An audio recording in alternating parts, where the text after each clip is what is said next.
परमात्मा। ओम श्री गुरुभ्यो नमः। ओम मातृशक्तये नमः। ओम असतो मा सद्गमय तमसो मा ज्योतिर्गमय मृत्योर्मामृतंगमय। ओम शांति शांति शांति। ओम श्री गुरुभ्यो नमः।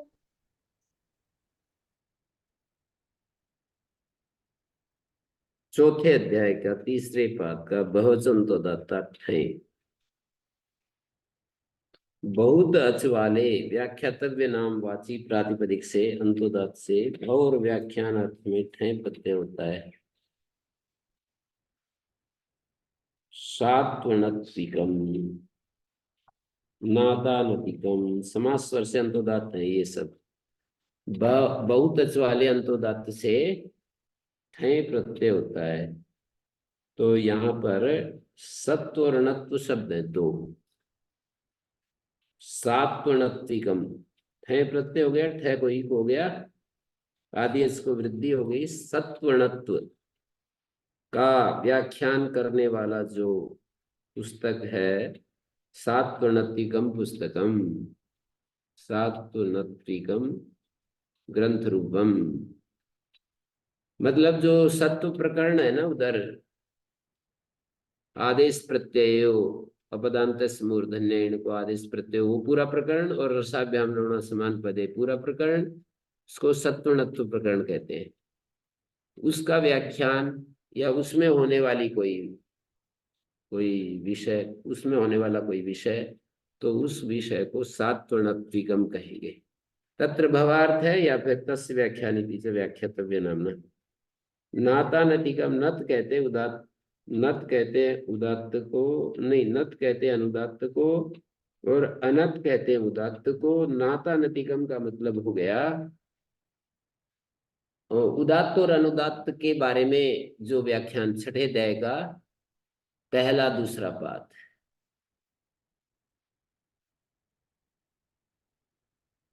नत किसको कह रहे हैं? नत तो नीचा अनुदात्त होता है, और अनत मानी ऊंचा उदात्त होता है।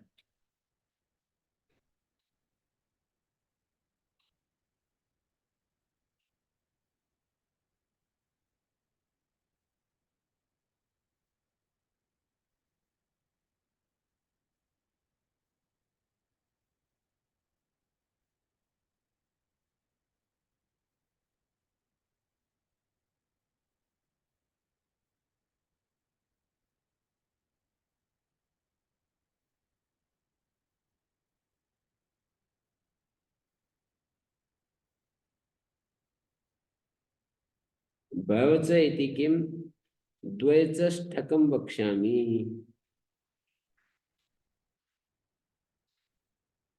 भवचा क्यों कहा, तो बोले दो अच वाले से ठक कहूंगा। दो अच वाले से ठक 72 नंबर सूत्र। 72। द्वैच रिक्त ब्राह्मण ऋक प्रथमाध्वर पुरस्नामा क्या था, ठक।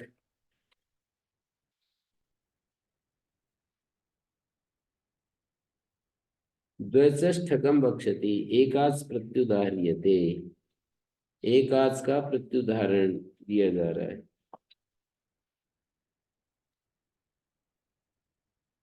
सौपम तैंगम कार्तम, एकाच प्रत्युदाह्रियते, सौपम तैंगम कार्तम है। सौपम का क्या अर्थ हुआ, सुपों का व्याख्यान ग्रंथ, तिंगों का व्याख्यान ग्रंथ, कृत का व्याख्यान ग्रंथ। ये प्रत्युदाहरण दिया जा रहा है बहुवचन। सौपम तिंगों का, तैंगम कृत प्रत्ययों का, कार्तम कृत तद्धित प्रकरण होता है ना, तो तद्धित का व्याख्यान ग्रंथ क्या बोलेंगे, तद्धित का, केवल तद्धित का है होगा। ताद्धितिकम, ताद्धितिकम अंतोदात भी होना चाहिए, तद हित में अंतोदात हो जाएगा, तस्मादितम, तस्मै हितम इति तद हितम, समासस्य से अंतोदात हो जाएगा। अंतोदात होकर के तद्धिता, तद्धितस्य व्याख्यानो ग्रंथा ताद्धितिकम, ताद्धितिकम।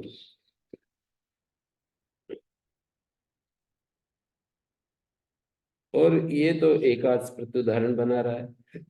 अंतोदात्तादितिकिम संगीता शब्द है, जैसे उसका व्याख्यान सांगहितम, संगीता शब्द ही गति स्वरेण अर्धोदात्त है, अंतोदात्त नहीं है। सम शब्द का उदात्त है संगीता में। गति स्वर का मतलब गतिरनंतरा एक सूत्र है, दूसरे छठे अध्याय के दूसरे पाद का सूत्र है। तो संगीता शब्दों गति स्वरेण अर्धोदात्त है। ये पुल्लिंग या नपुंसक में उदाहरण देने का कोई फर्क पड़ता है क्या? जैसे इसके ठीक ऊपर वाले सूत्र में सारे उदाहरण इसके पुल्लिंग दिया है, सौ पर, इसमें विशेष्य को अनुसरण करके, जैसे हम यूं कहें सुपाम व्याख्यानम पुस्तकम सौपम पुस्तकम, सुपाम व्याख्यानो ग्रंथ है, सौपा ग्रंथ है, ऐसे आएगा ना। संगीताया व्याख्यानम सांगीतम पुस्तकम, संगीताया व्याख्यानो ग्रंथ सांगीतो ग्रंथ। वो जो विशेष्य है वो यदि पुल्लिंग है तो पुल्लिंग, नपुंसकलिंग है तो नपुंसकलिंग, स्त्रीलिंग है तो स्त्रीलिंग। क्रतु यज्ञेभ्यश्च, क्रतु और क्रतुभ्य यज्ञेभ्यश्च व्याख्यातव्य नामभ्य प्रातिपदिकेभ्यः भव व्याख्यानयो अर्थयो ठे प्रत्ययो भवति। क्रतुभ्यस्तावत् अग्निष्टोमस्य व्याख्यानः तत्र भव अग्निष्टोमिक, अग्निष्टोम का व्याख्यान और उसमें होने वाला अग्निष्टोमिक है, वाजपेयिक है, राजसूयिक है।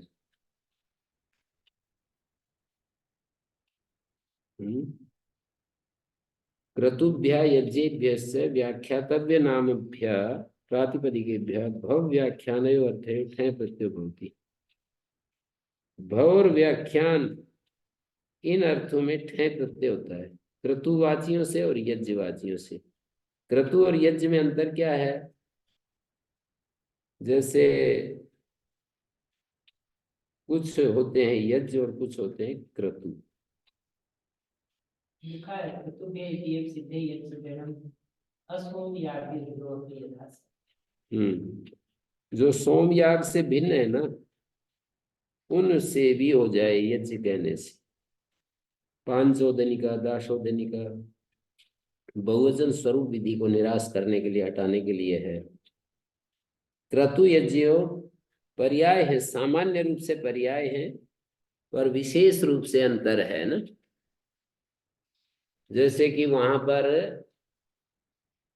8वें अध्याय के पहले पाद में हमने देखा था, वाक्या देरा मंत्री असूया सम्मति को पुत्सन भर्षण सूत्र में असूया को पुत्सन भर्सन 4 शब्द पढ़े थे, तो दो दो को सामान्य रूप से एक बताया, विशेष रूप से दोनों को अलग बता दिया। असूया, असूया सम्मति को पुत्सन भर्सन, तो कहते हैं वहां पर कि को और असूया को अलग अलग क्यों पढ़ा और कुत्सन भर्सन को अलग से क्यों पढ़ा। तो बताया कि सामान्य रूप से एक है, पर सूक्ष्म अन्वेषण करोगे तो अलग अलग मिलेंगे। भर्सन करते हुए भी कुत्सन नहीं होता। गुरुवो ही हितैषित्वात् अकुप्यंतो विभर्सन, हाँ कोप और भर्सन की बात थी वो। गुरुवो ही हितैषित्वात् अकुप्यंतो विभर्सनम कुर्वते भर्त्सनम कुर्वते। गुरु लोग हितैषी होने से अकुप्यंतो भी भर्त्सनम कुर्वते, कोप और भर्त्सना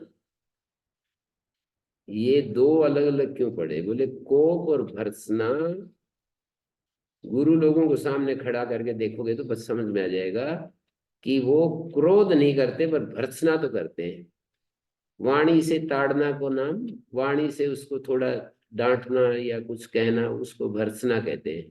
तो गुरुवो ही हितैषित्वात् अकुप्यन्तो विभर्सनम कुर्वते। और फिर ये क्या था, वाक्यादिरमंत्रित असूया सम्मति को उत्सन भर्त्सनेषु। असूया और असूया, और मैं इसलिए ये शब्द बोल रहा हूं, इतना ज्यादा जोर दे रहा हूं कि यहाँ पर भी क्रतु यज्ञ की जो बात है ना, क्रतु और यज्ञ की जो बात है वो बताई जा रही है कि क्रतु यज्ञ में सामान्य रूप से कहोगे तो एक है, पर विशेष रूप से कहोगे तो ये अंतर है। महाभाष्य में ये विचार किया जो मैं अभी प्रसंग चलाया।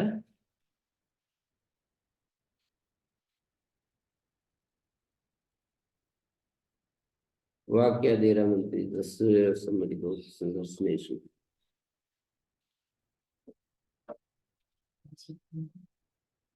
गुरुवो ही दैशित्वाद अकुप्यन्तो विभ्रति। 8-1-9, 8-1-8। असूया और कुत्सन, कोप और भर्सन, वार्तिककार ने कहा है तो एक अर्थक है, पृथक निर्देश क्यों किया? वार्तिककार ने ये प्रश्न उठाया कि वाक्यादे आमंत्रित से, वाक्यादि जो आमंत्रित है उसको दुर्वचन हो जाता है, असूया सम्मति को कुत्सन भर्सन। प्रश्न उठाया कि भाई ये कोप और भर्सन तो एक ही चीज है, और असूया और कुत्सन तो एक ही चीज है। असूया होगी तभी तो कुत्सन करते हैं, कोपो भर्सन में एक अर्थ, असूया कुत्सनयो कोप भर्सनयो एक अर्थत्वात् पृथक निर्देशो अनर्थका। बिल्कुल मैंने क्रतु यज्ञेभ्या को जो पकड़ा समझाने के लिए दूसरा एक दृष्टांत बताया कि जैसे वहां पर विचार किया है कि असूया और कुत्सन तो एक ही चीज है। नहीं अनसूयन कुत्सयति, कोई आदमी असूया ना करे और कुत्सा करने लग जाए, ऐसा कभी होता है क्या? असूया ना करे और कुत्सा करने लग जाए।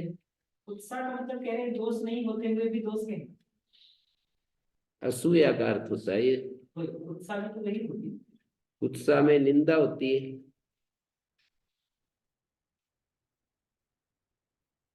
असूया ये होती है कि उसमें दोष नहीं है, हम दोष देख रहे हैं। उत्साह का उदाहरण जैसे दिया है शक्ति के, यष्टि के, रिक्ता के शक्ति, तो वो शक्ति से रिक्त है या शक्ति होते हुए भी हम उसको रिक्त है? कुत्सा तो निंदा है, और पर गुण असहन को असूया कहते हैं। दूसरे के गुणों को सहन न करना असूया होता है, और कुत्सा निंदा होती है। असूया में दूसरे गुण सहन नहीं होते। उत्साह कौन सी निंदा को कहते हैं? जो आप में खराब नहीं है उसको बोलने को, या जो आप में अच्छा है उसको भी खराब कहना? मतलब उत्साह वस्तु स्थिति का वर्णन है या जो नहीं है वो कह रहे हैं? कुत्सा का मतलब जो अगले को बुरा लग रहा है। अब उसमें बुरा में दोनों स्थिति हो सकती है। यथार्थ स्थिति का के विपरीत, मतलब यथार्थ स्थिति का वर्णन करें और दूसरे को बुरा लग जाए। और एक स्थिति आपने क्या बताई? मतलब कहीं गलत रहे अगले के बारे हैं? में, अगले के बारे में गलत कह रहे हैं उसका नहीं, उसको तो कुत्सा नहीं कहते। कुत्सा निंदा को कहते हैं। निंदा में क्या होता है? निंदा में तो ये है कि मतलब उसको, कि आपका कोई अवगुण है उसको हम कह रहे हैं, ये हो सकता है। दूसरा वो अवगुण आप में नहीं है फिर भी हम आपको कह सकते हैं। नहीं वो तो नहीं। गुस्सा तो वही है कि किसी के अवगुण बताना, निंदा करना, उसकी दोष बताना। तो पर गुणों का सहन न करना असूया, और गुस्सा निंदा। महर्षि दयान ने तो अलग ही परिभाषा कर दी गुस्सा और निंदा की। वो तो कहते हैं किसी के दोषों को दोष बताना स्तुति है, और किसी के दोषों को गुण बनाना बताना निंदा है। मतलब यथार्थ स्थिति से उल्टा चलोगे तो निंदा हो गई, और जैसा है वैसा करोगे तो स्तुति। किसी के दोष को दोष बताना स्तुति है, किसी के दोष को दोष बता देना ये उसकी स्तुति है। और मतलब कहते हैं ना कि भाई आप इतना खंडन मंडन करते हो, तो बोले खंडन मंडन मैं किसी का बुरा थोड़ी कर रहा हूँ, मैं जैसा है वैसे बता रहा हूँ।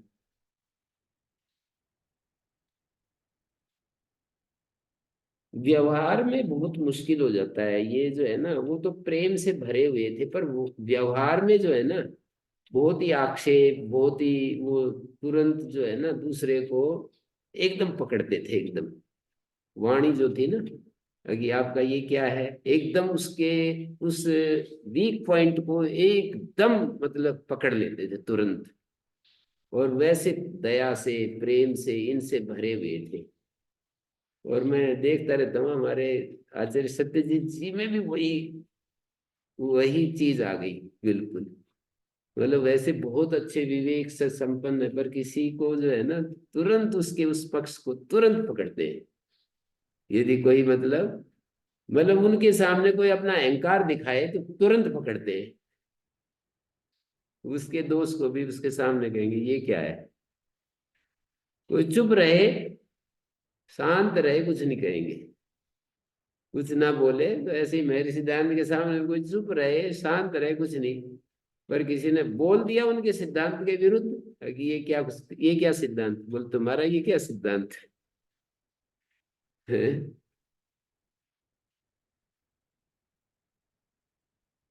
पर स्वामी दयानंद की स्थिति तो मुझे ऐसे लगती है कि वो तो खेल खेलते रहते थे, बस यहाँ से ऊपर ऊपर ना दिमाग से सब कुछ करते रहते थे, दिमाग अंदर कुछ होता नहीं था। मतलब किसी का खंडन भी कर रहे हैं तो उनके दिल पर कुछ बैठता ही नहीं था, अंदर जाता ही नहीं था कुछ। मतलब मेरी आस्था के अनुसार मैं बोल रहा हूँ, बाकी तो कबीर पंथी हो उस दिन क्या क्या बोल ही रहा था उनको। वो अपनी आस्था के हिसाब से बोल रहे हैं। वो अपनी आस्था के हिसाब से बोल रहे हैं। तो दूसरों के गुणों को सहन न करना ये असूया होता है, और कुछ सा निंदा होता है, कोप क्रोध होता है, और शब्दों से भय उत्पादन करना भर्त्सन होता है। शब्दों के द्वारा किसी में भय पैदा करना ये भर्त्सन होता है। तो कह रहे हैं कि ये कोप और भर्त्सन एक ही चीज है, और असूया और गुस्सा भी एक ही चीज है, तो ये अलग अलग क्यों पढ़ दिए। एक दूसरे से भिन्न होते हुए भी इनको अलग अलग, एक दूसरे से अलग है इसलिए भिन्न भिन्न पढ़े हैं। सामान्य रूप से प्रश्न इसलिए उठाया कि ये तो बिल्कुल एक ही चीज है। असूया और कुत्सा में भेद का क्या उदाहरण दिए थे वहां पर गुरु का दिए? असूया और कुत्सा में तो इसी को दिया है आगे कि भर्त्समानास्तु कुपितान प्रतियंत्रितान। जब भर्त्समान गुरु लोग होते हैं ना, भर्त्समाना शिष्या कुपितान तान प्रतियंती, कुपितान तान प्रतियंती। भर्त्समान जो शिष्य हैं वो कुपित गुरुओं के पास, प्रतियंती का अर्थ क्या होता, तान प्रतियंती ठीक होते है। प्रतियंती का एक अर्थ ये हो जाए, तान के साथ प्रति जोड़े तो प्रतियंती का मतलब उनके प्रति लौट आते हैं, उनके प्रति वापिस आ जाते हैं। और प्रतियंती का एक अर्थ होता है कि प्रतिगमन माने दूर भाग जाते हैं। भर्त्समानास्तु कुपितान तान, पर ये नहीं होगा, वो दूर भाग जाते हैं तो पंचमी आएगी, फिर कुपितान तान प्रतियंती का मतलब है वो कुपित प्रतीत होते हैं ऐसा होता नहीं, प्रतीत कुपितान तान प्रतियंती, प्रति प्रतीत होते हैं। है। मतलब भर्त्समान जो शिष्य हैं वो कुपित, उनको कुपित समझते हैं, ऐसा आप प्रतीत होते हैं तो हिंदी के हिसाब से कुपितान तान प्रतियंती, उनको कुपित देखते हैं, कुपित देखते हैं कि ये तो गुरुजी कुपित हो रहे हैं। भर्त्समानास्तु शिष्या कुपितान तान प्रतियंती। फिर कहते हैं विनाप्यसूया कुत्साम कुर्वन्ति इति पृथक्तयो, और असूया के बिना भी कुत्सा करते हैं गुरु लोग। शिष्य के गुणों को सहन नहीं करना ये असूया होता है, पर वो तो कोई बात ही नहीं है, वहां गुणों के असहन करने की कोई बात ही नहीं है, फिर भी उनकी निंदा करते हैं कि ये क्या तुम करते हो, ये ऐसा ठीक नहीं है। तो विनाप्यसूया कुत्साम एवं एवं विनाप्यसूया कुत्साम कुर्वन्ति इति पृथक्तयो निर्देशा सूत्रकारेण विहिता सूक्ष्मदर्शिना। सूक्ष्मदर्शी सूत्रकार ने इन दोनों को अलग अलग पढ़ा है।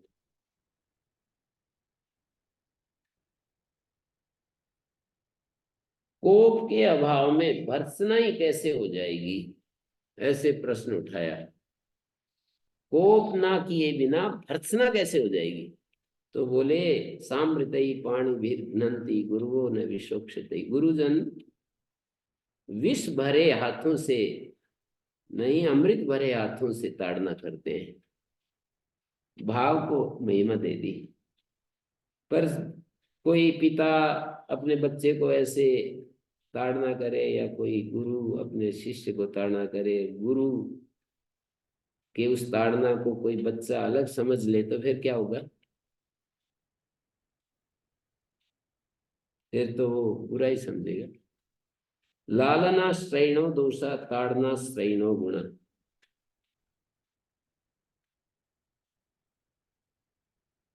आप जो बार बार एक बात कहते हैं आगे दिख जाए अच्छा, तो हमें तो दिखता नहीं, और दूसरा के दिखाया हुआ हमें मतलब विश्वास नहीं, फिर कैसे अच्छा दिखेगा? मेहनत वहीं पर है कि अगले को जैसे हमको दिख रहा है वैसे हम अगले को दिखा सकते हैं। तो हमको भी तो किसी विधि से दिख रहा है। नहीं, हमें तो दिखा है पर दूसरे को नहीं दिखे। ऐसे व्यवहार में जाकर के देखो, ऐसे जो मतलब एक एक व्यक्ति को पकड़ करके कल्पना में ऐसे नाम लेकर के नहीं करना चाहिए, उसमें थोड़ा उसको आपत्ति होती है। मतलब उसको मैं इसको क्या समझा सकता हूँ? वो तो प्रेम से तो भले ही समझ लो, ऐसे तर्क बुद्धि से तो समझ में पता नहीं उसको आता नहीं है। तर्क बुद्धि से तो बिल्कुल नहीं आएगा, प्रेम से। मैं मतलब मैं अपने कल्पना से जाकर के कह रहा हूँ, किसी को बहुत ज्यादा उसकी उसकी जो इमोशनल नीड्स को पूरा किया जाए, उसको बहुत अच्छे से बोला जाए, बात की जाए, उसको बहुत प्यार से समझाया जाए, प्यार से बातें कही जाए, बहुत ज्यादा उसको मतलब प्रेम देते हुए यदि उससे कुछ कहे ना, तब तो शायद वो सुन लेगा, नहीं तो तर्क बुद्धि से तो कहीं। किसी ने कहा बहुत ही अच्छा कि तर्क के द्वारा हम युद्ध जीत सकते हैं, किसी के हृदय को नहीं बदल सकते। तर्क बुद्धि जो है ना, वो एक प्रकार का युद्ध जैसा है। किसी का मुंह बंद कर सकते हैं पर हम उसके हृदय को नहीं बदल सकते। तो उतना प्रेम देने के लिए बहुत ज्यादा प्रेम से भरा होना चाहिए आदमी, और वो हमारी भी तो उसमें कमी हो जाती है, उतना प्रेम हम दे नहीं पाते जितना उसको चाहिए। और ये दोनों के बाद भी गुरु जी मुझे कई बार लगता है कि अगला अपना समय ले। हम ये जो सोचेंगे कि आज ही बदल जाए, अभी ही बदल जाए, इसी समय बदल जाए, 2 दिन में बदल जाए, वो कहना कठिन। हाँ, और ये फिर अपने ऊपर यदि हम लाएं, मैं तो कई सारी चीजों को बहुत अच्छे से देख रहा हूँ, समझ रहा हूँ, फिर भी अभ्यास में लाने के लिए तो बहुत मुश्किल हो जाता है। वो अलग प्रक्रिया है। विचार से चीजों को देखना कि ये ठीक है और ये ठीक नहीं है, ये एक अलग प्रक्रिया है। ठोस पूर्वक अभ्यास रख के उसको बदलना एक दूसरी प्रक्रिया है।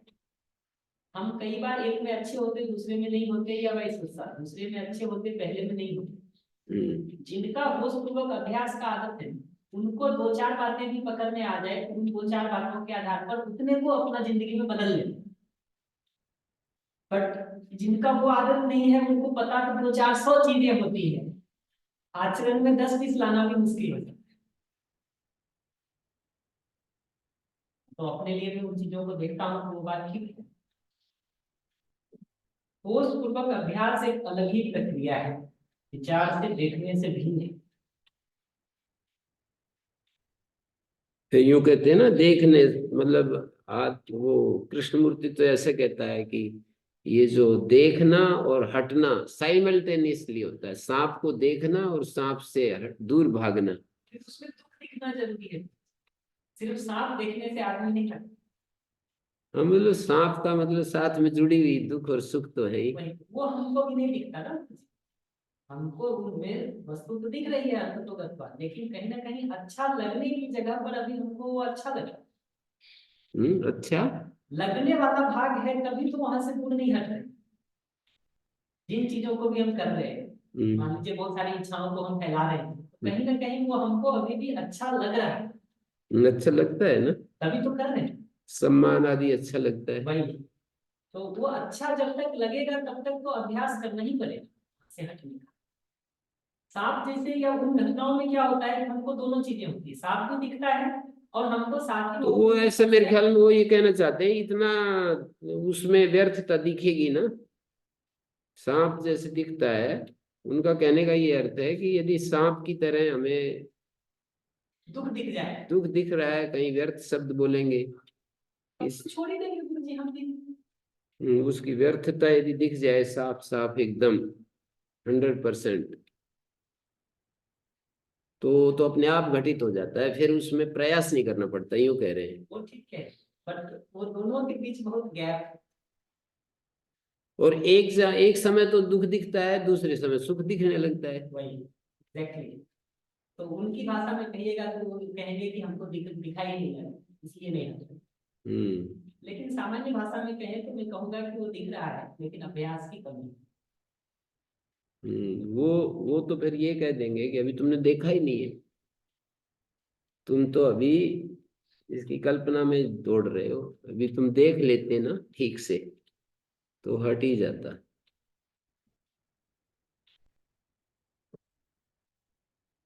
बहुत जरूरी है इन चीजों पर विचार करना, बहुत ही मतलब बहुत ही आवश्यक है, क्योंकि कल एक रो रहा था कक्षा में, मतलब कोई व्यक्ति प्रश्न कर रहा था, और नेपाल से मतलब वो एक प्रकार से बहुत ज्यादा, बहुत ही, इस अहंकार ने मेरे को खा लिया है, बहुत ज्यादा मैं परेशान हूँ, इस अहंकार से कैसे मेरा पीछा छूटे,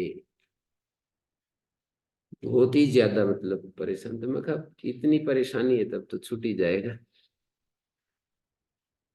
पर इतनी परेशानी होने के बाद भी आदमी का छूटता नहीं, ये रोना ज्यादा मतलब दुखद हो जाता है। ये आदमी रोता रहता है और फिर भी नहीं छूटता है, क्या करे। अभ्यास इतने दुरभ्यास है, जैसे अभी ये चर्चा चल रही है, सब चीजें ठीक दिखती है, परिस्थिति बदलते ही एकदम दूसरी चीज आ जाती है, ये सब की सब गायब हो जाती है। वही अभ्यास का रोग वही है। मैं तो बार बार अपने लिए देखता हूँ, तो वहां पर ही सजगता चाहिए कि जिन चीजों की तो अभी ये जो एकांत में बैठ के विचार करते हैं ना, जब ये इस परिस्थिति में, तब तो सारी चीजें ठीक है।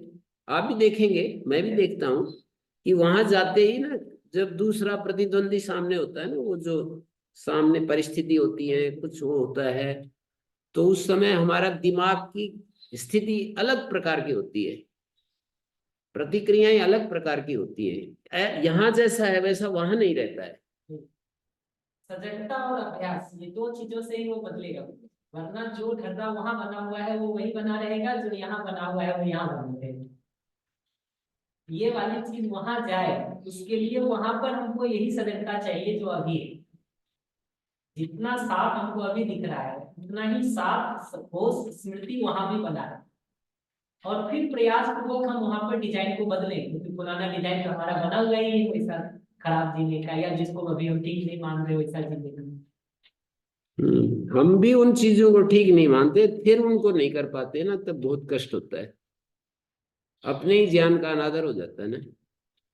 हम जो समझे हैं वही हमारे लिए।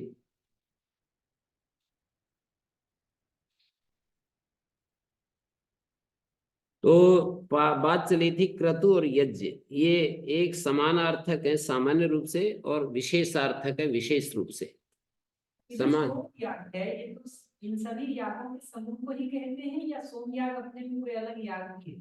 सोम की जिसमें आहुति होती है उनको सोमयाग कहते हैं, और पशु की आहुति होती है पशु याग। दो तरह के याग हैं, एक पशु याग, एक सोमयाग। जैसे ये अग्नि स्टोम वाजपेयी राजसूय ये सब सोमयाग के उदाहरण हैं। हाँ, तो जो सोमयाग है उसमें सोम की आहुति है, और जो पशु याग है, हो सकता है कि सोमयाग में ही कोई पशु याग भी होता हो, मुझे पता नहीं है उस प्रक्रिया का पूरा यज्ञों की। पर पशु याग ये इन दोनों को समझना पड़ेगा कि जो सोमयाग है वो, मैं एक बार तुरंत प्रशांत जी से पूछते हैं।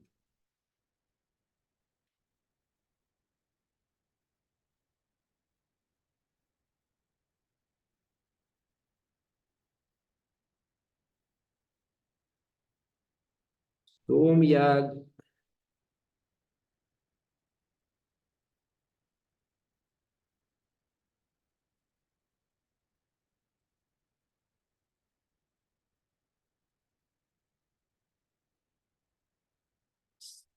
क्या हो गया?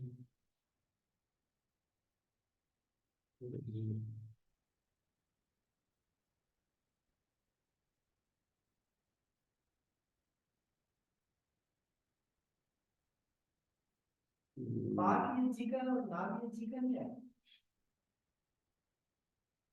तो यज्ञ विशेष बाकी यज्ञ नाग यज्ञ।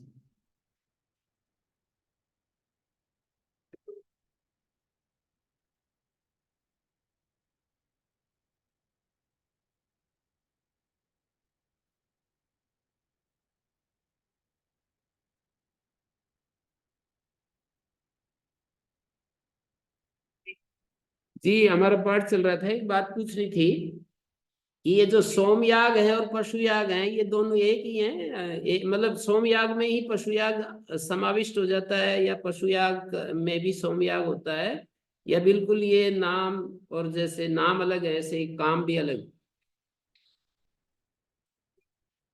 है?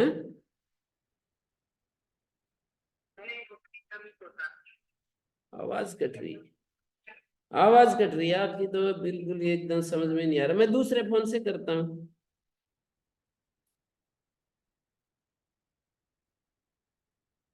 आवाज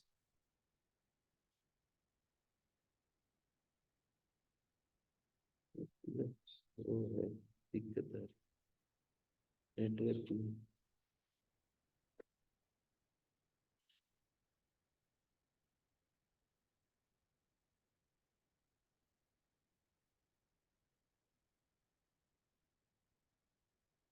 जी, होता है पशु याग। पशु याग क्या होता है? पशु याग सोमयाग के अंतर्गत ही होता है। अच्छा अच्छा, सोमयाग के अंतर्गत। अलग से कोई पशु याग नहीं। अच्छा, अलग से नहीं है, ठीक है। तो इसमें फिर ये कुछ काशिका में जैसे पांचोदनिका दाशोदनिका ये यज्ञ नाम से कहे गए हैं, पाक यज्ञ, ये क्या है? जैसे कुछ याग याग नाम से कहे हैं, तो उनको कैसे क्या समझते हैं? मांसोदनिका जैसे यज्ञ है पाक यज्ञ, नाभ यज्ञ, और राजसूई का है वाजपेयी का, अग्निष्टोमी का, इसको क्रतु कहा है। और पाक यज्ञ नाव यज्ञ जो है ये यज्ञ शब्द से गए हैं। तो पाक यज्ञ का अध्ययन करना, या उसका ग्रंथ पाक यज्ञ का, नाव यज्ञ का, ये नाव यज्ञ और पाक यज्ञ क्या है? और पांचोदन दाशोदन ये क्या है? पंचोदन दशोदन ये उसमें दी जाती आहुतियां नाम है उनके। हम्म, मांसोदन का और ये जब मांस और वो मांस नहीं, पांचौदनिक, पांच पांचौदनिक। तो ओदन पकाया जाता है ना अलग अलग देवताओं के लिए। पांच ओदन, फिर दस दशौदन, यानी अप्ता कपाल है ना, जैसे अप्ता कपाल, हाँ। उसी तरह का है ये। और ये पाक यज्ञ, पाक यज्ञ क्या है? ये जिसमें पका करके हबी दी जाती हो। और इसमें लिखा है पद्मंजरी में पाक शब्द अल्पवाचक है, अल्प पर्याय पाक शब्द, पाकस्तासु यज्ञ पाक यज्ञ।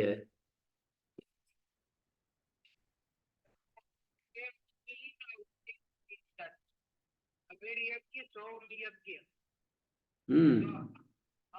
तो सोम यज्ञ में सोम होगा, और अबीर यज्ञ में ये हवियां दी जाती हैं, दूध दही और ये सब, तो ये पका करके दिए जाते हैं वहीं पर ही। दक्षिणाग्नि में पाक होता है चरु का।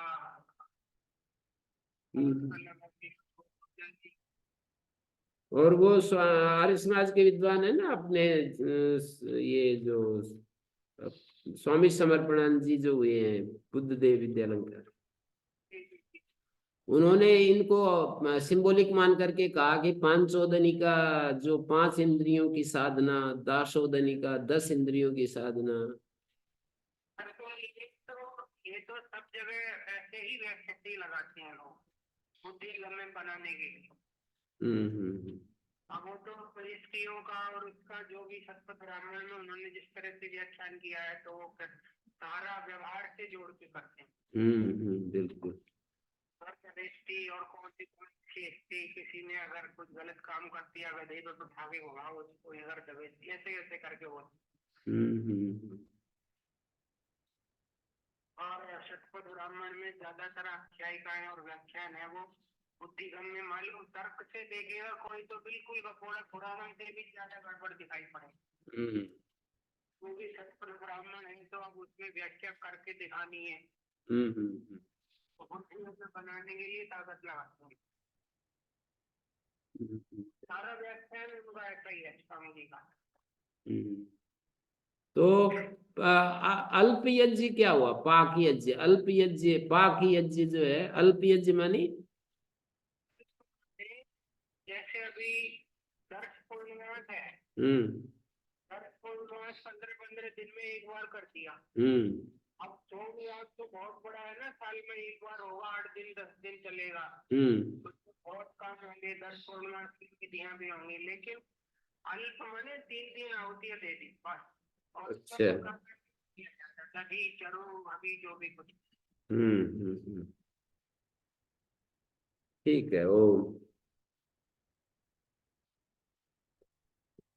तो जी इन्होंने तो ये बता दिया ना कि पाक यज्ञ जैसे बोला, तो जैसे दर्श पूर्णमास होते 15 दिन में एक बार, और सोमयाग, उत्तराग्निष्टोम आदि वर्ष में एक बार। जो क्रतु है ना, जो नाम लिखे हैं ये श्रुति में जो है उस क्रतु के, हाँ, श्रुति में जिनका वर्णन है वो क्रतु, और स्मृति में जिनका वर्णन है वो यज्ञ। ये भी एक है क्राइटेरिया। और एक इसमें वो भी है ना, दूसरे अध्याय के चौथे पाद में,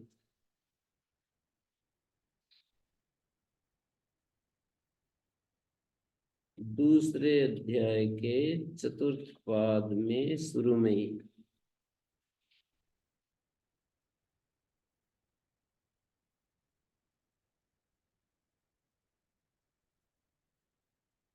अनुवादित चरणानाम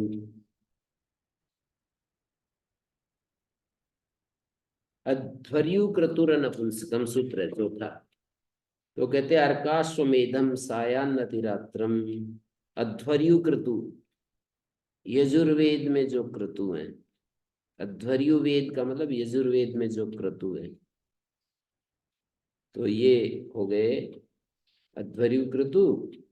उनको अध्वर्यु क्रतु इति किम इषु वज्रो उद्भिद बल विदो या नपुंसकम राजसुई वाजपेयी गस्मानावधि दर्श पूर्णमास क्रतु शब्द सोम यागो इषु रूढ़ है। क्रतु शब्द सोम यागो में रूढ़ है।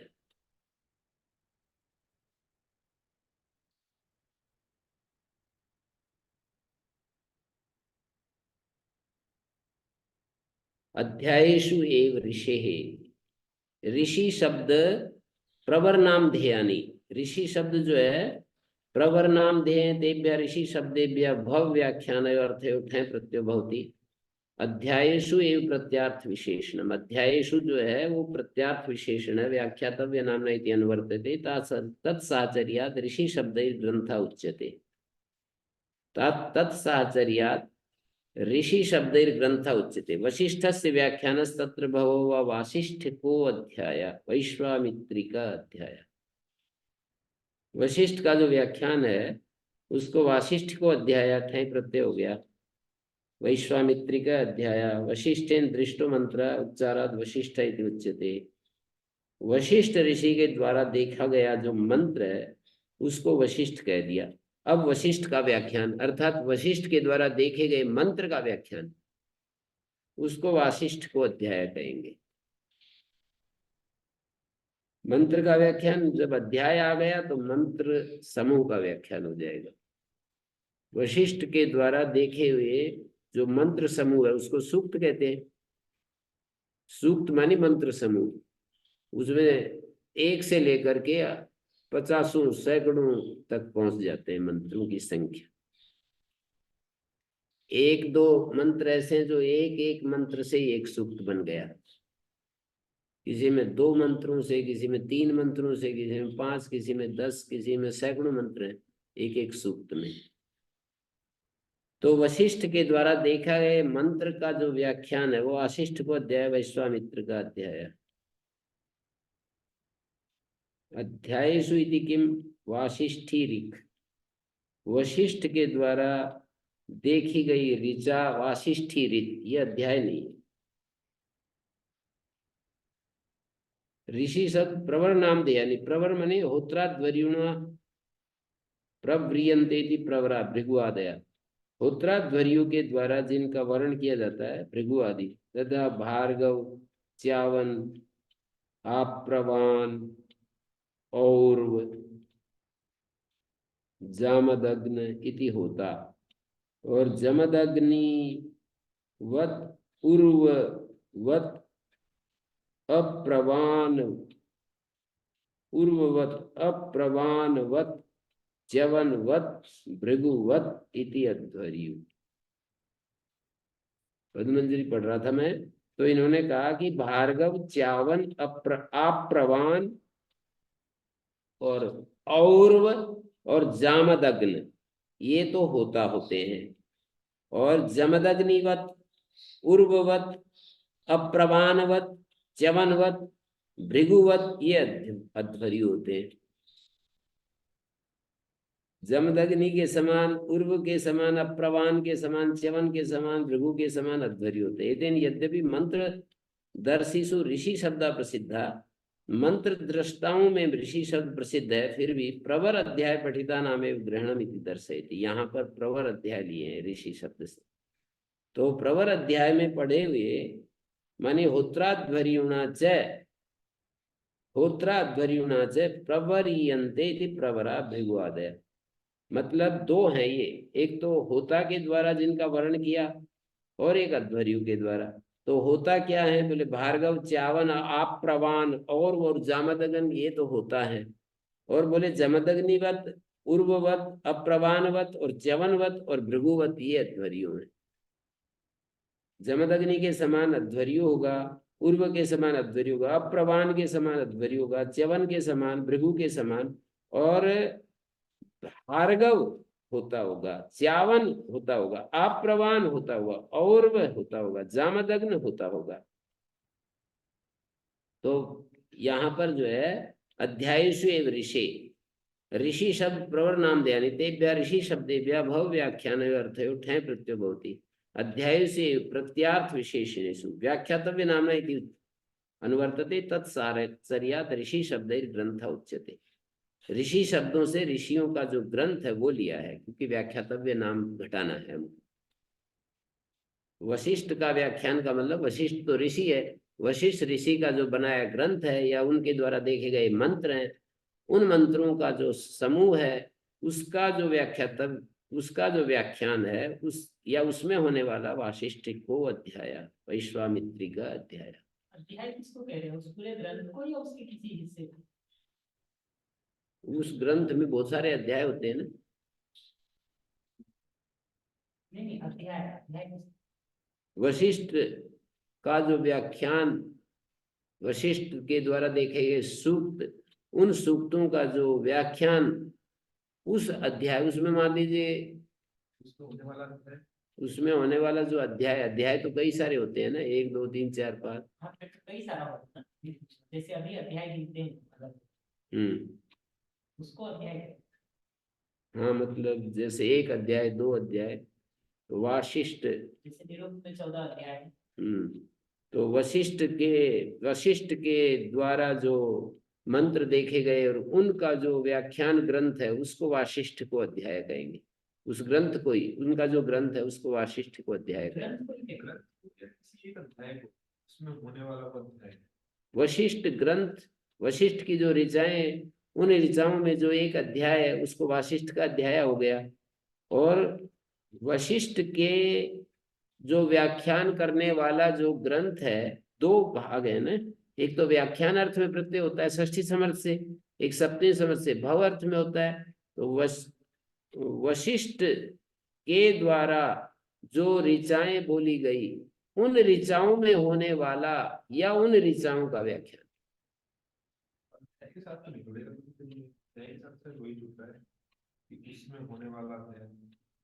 नहीं, ऋचाओं का व्याख्यान अध्याय नहीं हो सकता, क्या दिक्कत है उसमें?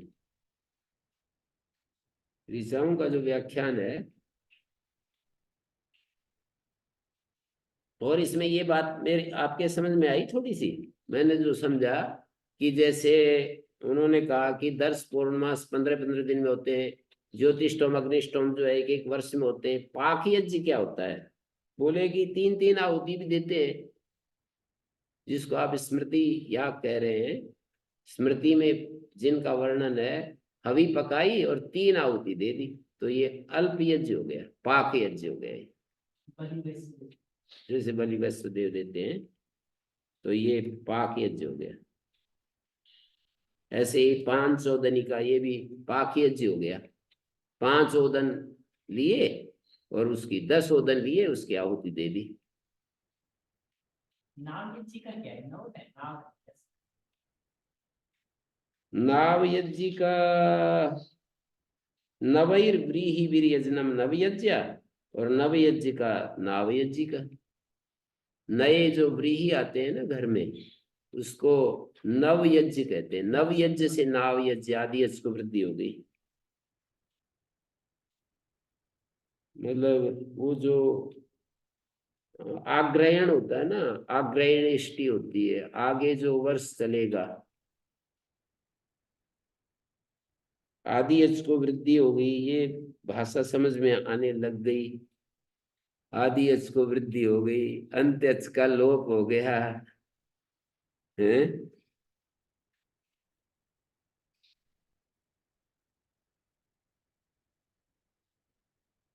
अध्यायसु एव ऋषे, ये भी हो गया। अध्यायसु की वाशिष्ठी ऋग, पौरोडास पुरोडासा तिष्ठन। पौरोडास शब्द से और पुरोडास शब्द से भव और व्याख्यान अर्थ में स्थन प्रत्यय होता है। पुरोडास पिष्ट पिंड को कहते हैं। तेषाम संस्कार को मनता पौरोडास, संस्कार करने वाला मंत्र। तस् व्याख्यान तत्र भवा पौरोडासी की, पौरोडासी का। पुरोडास सहचरित जो ग्रंथ है, पुरोडास के बारे में जो सहचरित ग्रंथ को पुरोडास करें। मंत्र एवं व्याख्या तभी ना पुरोडास। पुरोडास की व्याख्यान क्या करेंगे? मंत्र की व्याख्या करेंगे, तो उसको पुरोडासी का, पुरोडासी की सकार गीस के लिए। पुरोडास तो पिष्ट पिंड है, जो चावल की का जो आटा बनाया, उससे जो पिंड बनाया, उसका नाम पुरोडास है। और उनका संस्कारक मंत्र, मंत्र बोलते बोलते उनका वो करते हैं, मंत्र बोलते जाते हैं और वो क्या करते हैं, उन बनाते जाते हैं। जैसे कि वहां हम गए थे अभी, तो माताएं भोजन बनाती जा रही। 2 जगह देखा, आपने भी देखा था, हमारे साथ थे वहां पर। माताएं भोजन बना रही थी, स्वामी रामदास जी केरल में। श्री राम जय राम जय जय राम, श्री राम जय राम जय जय राम बोलती जाती हैं, पूरे समय जाप करती रहती है, भोजन बनाती जाती है। श्री राम जय राम जय जय राम, श्री राम जय राम जय जय राम। और धन धन गुरु के आश्रम में गए थे अभी हम, तो वहां माताएं भोजन बना रही, धन धन तेरा ही आसरा, धन धन गुरु सदगुरु तेरा ही आसरा, धन धन सतगुरु तेरा ही आसरा। से भोजन बना रही है और वो जाप कर रही। तो पुरोडास मंत्र जो है, पुरोडास जब बनाएंगे तो उन मंत्रों को बोलेंगे, तो उन मंत्रों को यहाँ पर पुरोडास मंत्र कह रहे हैं। छंद सो यदणो, छंद शब्द से भव और व्याख्यान अर्थ में यत और अण प्रत्यय होते हैं। द्वैच इति ठगी प्राप्ते वचनम, छंदस्य छांदस। उत्तर सूत्र से द्वैच ग्रहण से ठक प्राप्त था, यत और अण कर दिया। यथासंख्य नहीं चाहिए यहाँ। और देखिए द्वैच दोच वाले प्रातिपदिक से और व्याख्यातव्य नाम भव व्याख्यान ठक प्रत्यय होती। ब्राह्मण ऋग प्रथम अध्वर पुरस्चरण नाम आख्यात। तो ऋग दोच वाला जैसे इष्टि से ऐष्टि का पाशुक है, ऐष्टि का मानी इष्टि का व्याख्यान ग्रंथ, पशु का व्याख्यान ग्रंथ पाशुक है। पशु के विषय में पूरा उसमें जो है पाशु का बता दिया है। तो स्वामी समर्पणानंद जी ने सतत ब्राह्मण के कुछ शुरू के उसका व्याख्यान किया, पूरा ब्रह्मचारी और विद्यार्थियों के उसमें घटा दिया उसको, मतलब बुद्धिगम्य करने के लिए वो सारी क्रियाएं जो है ना इसके साथ जोड़ दी। तो पशु याग को भी वो इस तरह से कहते हैं कि जो हमारे हमारे इसमें जो पशुत्व बैठा हुआ है ना, हमारा जो व्यक्तित्व होता है इसमें जो पशुत्व बैठा हुआ है उसकी आहुति देने के लिए कहा है। और उसको जो है ठीक है, वहां पर वेद मंत्र देते हैं, तो तुम्हारे इसके एक एक अंग को शुद्ध करता हूँ, एक एक अंग को शुद्ध करता हूँ, ऐसे आचार्य शिष्य को बोलता है कि नेत्रम ते सुंधामी श्रोत्रम ते सुंधामी, मैं तेरे नेत्र को शुद्ध कर रहा हूँ, श्रोत्र को शुद्ध कर रहा हूँ। मतलब वेद में, यजुर्वेद में ऐसे एक एक अंग को पकड़ के आचार्य उसको शुद्ध करने की बात कहता है। चरित्रांस्ते सुंधामी, तेरे पैरों को शुद्ध कर रहा हूँ, तेरे जीवन के आचरणों को शुद्ध कर रहा हूँ। तो ये सारा इन मंत्रों का जो विनियोग है, इससे पता लगता है कि वो सारा प्रकरण सतपथ ब्राह्मण का शिक्षा संस्कार से संबद्ध है, मतलब आचार्य और शिष्य के आपस के व्यवहार को लेकर के है। तो दोच वाला चा ऐष्टि का पाशु का, इष्टि का व्याख्यान ग्रंथ इष्टि का, पशु का व्याख्यान ग्रंथ पाशु का, ठक प्रत्यय होगा। इस सुक्तांतात का से क्या आदेश हो जाएगा, चातुर्होत्री का चतुर होता, पांचहोत्री का ब्राह्मणी का, ब्राह्मणिक आर्चिक प्राथमिक आध्वरिक पुरस्चरण पौरश्चरिणिक नाम आख्यात ग्रहण संघात विगृहीतार्थम। नाम और आख्यात शब्द से संघात का भी, संघात से भी प्रत्यय होगा और उससे भी विग्रह अलग अलग से भी होगा। नामी का आख्याति का, इसको इष्टि कहेंगे। नाम आख्यात ग्रहण संघात विगृहीतार्थम, ये तो इष्टि है स्पष्ट ही।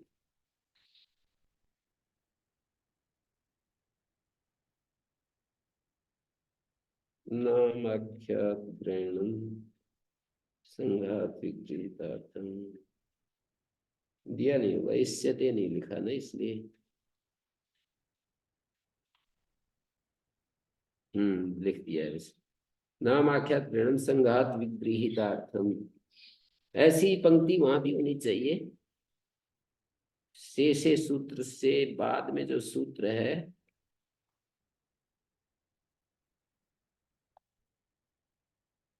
से के बाद अगला सूत्र है राष्ट्रावार पाराद जखौ,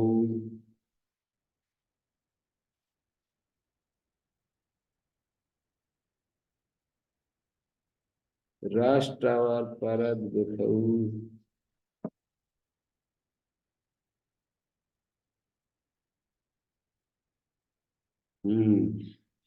तो इसमें विगृहीतादिपिष्यते विपर्यतात् शिष्यते, तो अच्छा हाँ तो ऐसा है।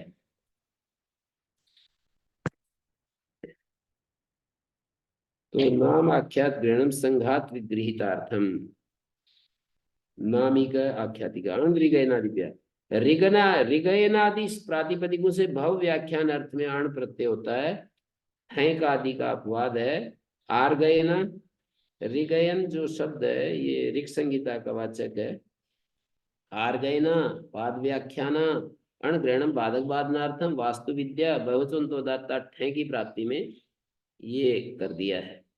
ऋगयन पद व्याख्यान, छंदो नाम, छंदो भाषा, छंदो विचिति, न्याय, पुनरुक्त व्याकरण, निगम, वास्तु विद्या, अंग विद्या, छत्र विद्या, उत्पाद, उत्पाद, संवत्सर, मुहूर्त, निमित्त, उपनिषद, शिक्षा, इन शब्दों से ये होता है, अण प्रत्यय होता है। ऋगयन में जो अयन शब्द है वो भाव साधन अभेदोपचारात ग्रंथे वर्तते, ऋगयन ग्रंथ को कह रहा है। और पद व्याख्यान, मन तीन व्याख्यान इत्यादि अंतोदात, छंदो नाम, छंदो मान शब्द ऋगयन शब्द इन व्याख्या था। छंदो मान, छंदो नाम या छंदो मान, छंदो भाषा इति कृत स्वर्ण अंतोदात, छंदो मान, छंदो मान लिखा है, छंदो नाम गलत छप रहा है, छंदो मान।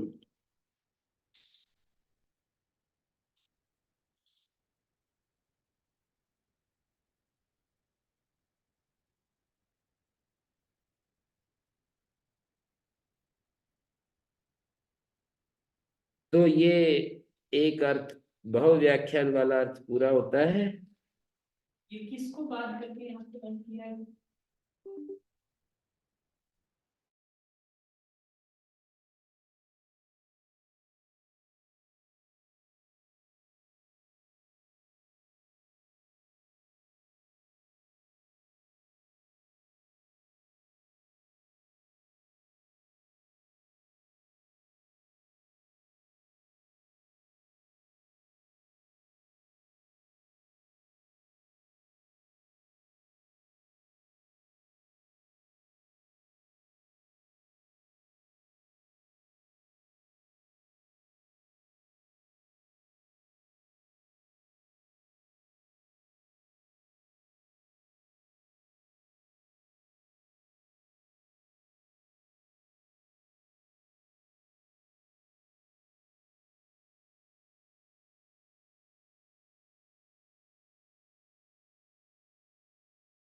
शांति शांति शांति।